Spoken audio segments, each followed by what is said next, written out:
और जब हम डिक्लेयर्ड इमरजेंसी की बात करते हैं तो देश में अनडिक्लेयर्ड इमरजेंसी की भी चर्चा होती है सर। कुछ सालों पहले सर शोले करके एक मूवी आई थी, उसमें एक डायलॉग था, शायद आपको भी याद होगा, कि दूर किसी दराज में जब बच्चा रोता है तो मां कहती है सो जा वरना गब्बर आ जाएगा। सर हालात ऐसे थे कि जब विपक्ष का कोई नेता सरकार के खिलाफ बोलता है तो उसको बोला जाता है चुप हो जा, सरकार के खिलाफ मत बोल वरना ईडी सीबीआई या इनकम टैक्स आ जाएगा।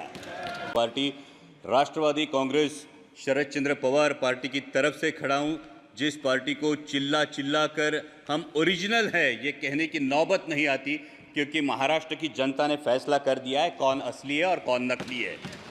लेकिन कुछ बुनियादी सवाल है अध्यक्ष महोदय। जब 5वें नंबर की हमारी अर्थव्यवस्था, ये गौरवशाली बात है, लेकिन देश ये भी जानना चाहता है कि देश पर कर्जा कितना है, देश पर बोरोइंग्स कितनी है और देश के सकल उत्पाद के ये बोरोइंग्स कितनी फीसदी है और ये ऋण कब तक और कैसे चुकाया जाएगा। हमारी मराठी में कहावत है, ऋण काढून सण फार काळ साजरा करता येत नाही। और इसलिए दूसरी बात है, महामहिम राष्ट्रपति जी ने जो कही कि 80 करोड़ देशवासियों को मुफ्त राशन दिया जा रहा है, तो 5वीं अर्थव्यवस्था के लिए क्या ये भूषणावह है। और दूसरा सवाल ये खड़ा होता है कि बावजूद इसके हंगर इंडेक्स में भारत का स्थान 125 देशों में 111वां है, जो पाकिस्तान, नेपाल, बांग्लादेश और श्रीलंका से भी नीचे है। क्या ये उपलब्धि है? और अगला सवाल ये बनता है, जो 5वें नंबर की अर्थव्यवस्था है वो अपने जेन्युइन जो ईमानदार टैक्स पेयर्स है उनको क्या दे रही है? ये टैक्स पेयर्स को अपने बच्चों को शिक्षा के लिए प्राइवेट स्कूल में भेजना पड़ता है, उनको अपने हेल्थ के लिए हेल्थ इंश्योरेंस निकालना पड़ता है। सर नौबत तो ये है कि जब नॉर्मल मिडिल क्लास आदमी बाइक खरीदने जाता है तो उसको 28% जीएसटी देना पड़ता है, लेकिन इस देश में जो कोई हेलीकॉप्टर खरीदना चाहता है उसको सिर्फ 5% जीएसटी है। तो क्या ये उपलब्धि है? ये हर देशवासी के लिए अर्थव्यवस्था है? ये सबसे बड़ी बात है। और इसीलिए ये सवाल बनता है कि जब अर्थव्यवस्था क्या सही में सुदृढ़ है या सिर्फ ये सूजन है जिसे सुदृढ़ता बताया जा रहा है। महामहिम राष्ट्रपति जी ने अपनी अभिभाषण में ग्रामीण अर्थव्यवस्था और डेयरी का उल्लेख किया, लेकिन दुर्भाग्यवश माननीय मंत्री महोदय यहां बैठे, लेकिन उसी दिन जो मिल्क पाउडर है उस पर इंपोर्ट ड्यूटी माफ करके मिल्क पाउडर आयात करने का एक निर्णय जो लिया गया। सर आज वास्तविकता यह है देश में, सर मैं माननीय मंत्री महोदय के संज्ञान में यह बात लाना चाहूंगा कि सर देश में मिनरल वाटर की बोतल 20 रुपए में मिलती है और हमारा किसान दूध 22 या 24 रुपए में बेचता है। तो क्या यह किसान को समृद्ध करने का निर्णय है? सर मिनरल वाटर की बोतल 20 रुपए में बिकती है और हमारा किसान जो अपने पशुओं को पालता है उसको दूध बेचना पड़ता है 22 या 24 रुपए किलो में। तो क्या यह किसान के साथ न्याय हो रहा है? ये इसका जवाब किसान चाहता है। सर महामहिम राष्ट्रपति जी ने किसान सम्मान निधि की भी बात की, लेकिन असली किसान का सम्मान तो तब होगा सर जब कृषि के लिए जो औजार लगते हैं उन पे जो 12% जीएसटी है, ये 12% जीएसटी हटाया जाए और उनके फर्टिलाइजर्स और पेस्टिसाइड्स की कीमतों पर नियंत्रण लाया जाए और कृषि उत्पाद के लिए सुनिश्चित और परमानेंट आयात निर्यात धोरण लाया जाए। सर हाल ही में हमने देखा, पिछले साल हमने देखा कि जब प्याज की डिमांड थी, मिडिल ईस्ट में डिमांड थी, यूरोप में डिमांड थी, तब प्याज पे निर्यात पर पाबंदी लगाकर पाकिस्तान के प्याज उत्पादक किसानों का भला इसी सरकार ने किया है। ये प्याज उत्पादक किसान कभी भूल नहीं सकता सर। और दूसरा एक बहुत ही अहम किसानों से जुड़े मुद्दे पर जो मैं मेरे चुनाव क्षेत्र से उस पर मैं ध्यान आकर्षित करना चाहूंगा, वो है लेपर्ड का इशू। सर मेरे चुनाव क्षेत्र में जुन्नर वन विभाग के क्षेत्र में 700 लेपर्ड्स का अधिवास है सर, 700 लेपर्ड्स, और आए दिन किसी ना किसी पर हमला होता है। सर जब एक बाप अपने 3 साल के लहूलुहान बच्चे को लेकर सामने खड़ा होता है तब ये इसकी गंभीरता और ज्यादा महसूस होती है। सर 23 लोगों ने पिछले 1 साल में जान गंवाई है और बार बार मैंने दरख्वास्त की है माननीय मंत्री जी से भी कि लेपर्ड रिप्रोडक्शन कंट्रोल के बारे में सरकार गंभीरता पूर्वक ध्यान ले।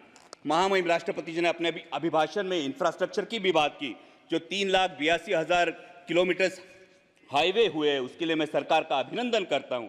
लेकिन जिस रेलवे ट्रांसपोर्ट के लिए 1/3 कॉस्ट लगती है और एक ऑयल इंपोर्टिंग कंट्री के लिए इन रेलवे में कितना इजाफा हुआ ये भी हम जानना चाहते हैं। और दूसरी बात यह है, जिन प्रोजेक्ट्स के लिए महाराष्ट्र गवर्नमेंट ने 50% कॉस्ट शेयरिंग के लिए अनुमति दी थी वो 3 प्रोजेक्ट्स है सर, अहमदनगर बीड परली, वर्धा, यवतमाळ, नांदेड़ और वर्षा और गढ़चिरौली जो 3 साल में रेलवे कंप्लीट करने वाला था, आज 15 साल बाद भी ये प्रोजेक्ट निर्माणाधीन है, ये इनकम्प्लीट है।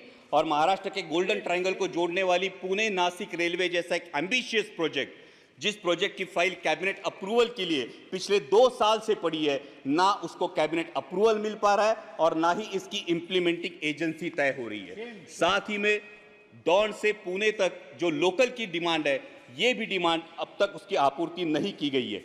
सर, डिफेंस सेक्टर के रिफॉर्म की महामहिम राष्ट्रपति जी के अभिभाषण में बात हुई और आज ही मैं जब भाषण सब सुन रहा था तब भारतीय न्याय संहिता की अंग्रेजों के जमाने की कानूनों को बदलने की जो बात हुई, लेकिन सर डिफेंस के बारे में रेड जोन का ये मुद्दा है जो पिंपरी चिंचवड़ में और देश के 13 राज्यों में रेड जोन लागू होता है।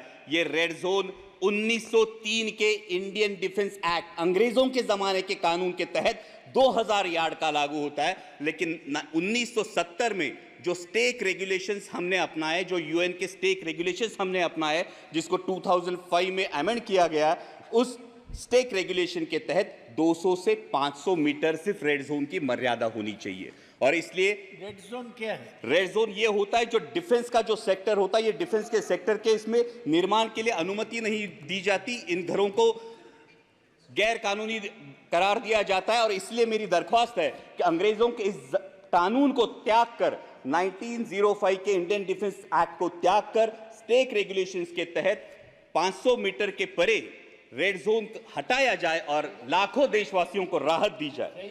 सर, अगला मुद्दा युवाओं की जो बात हुई महामहिम राष्ट्रपति जी के अभिभाषण में, लीडर ऑफ अपोजिशन ने नीट का भी मुद्दा उठाया। ये करोड़ों भारतीय युवाओं के एस्पिरेशन का मुद्दा है सर, और नीट को लेके बहुत असमंजस है। सब जगह पे नीट का सिलेबस सीबीएसई बोर्ड के तहत है। जो बच्चे स्टेट बोर्ड में पढ़ाई करते हैं उनको क्लासेस लगाने से कोई दूसरा ऑप्शन नहीं बचता और क्लासेस की फीस लाखों में चली जाती है। और अभी नीट पेपर लीक के इल्जामों के बाद ये असमंजस युवाओं में क्या रीनीट होने वाली है? अगर रीनीट होती है तो जिन बच्चों ने ईमानदारी से पढ़ाई की उन बच्चों का क्या होगा? और अगर रीनीट और इस फैसले में अगर देरी लग जाती है तो सर एमबीबीएस का जो सिलेबस है फर्स्ट ईयर का, जिसमें फाउंडेशन होता है एनाटॉमी, फिजियोलॉजी और बायोकेमिस्ट्री का, जो 1 साल होता है, ये अगर कम कर दिया जाए तो युवाओं में जो एमबीबीएस एस्पायरेंट्स है उनका ये फाउंडेशन वीक हो जाएगा। सर, दूसरा युवाओं से लेकर मेरे महाराष्ट्र में एक बहुत अहम मुद्दा है, वो है मराठा आरक्षण का। मराठा आरक्षण को लेकर महाराष्ट्र में बहुत बड़ा आक्रोश है और उसी को लेके ओबीसी के युवाओं में अपने आरक्षण को लेके चिंता भी है।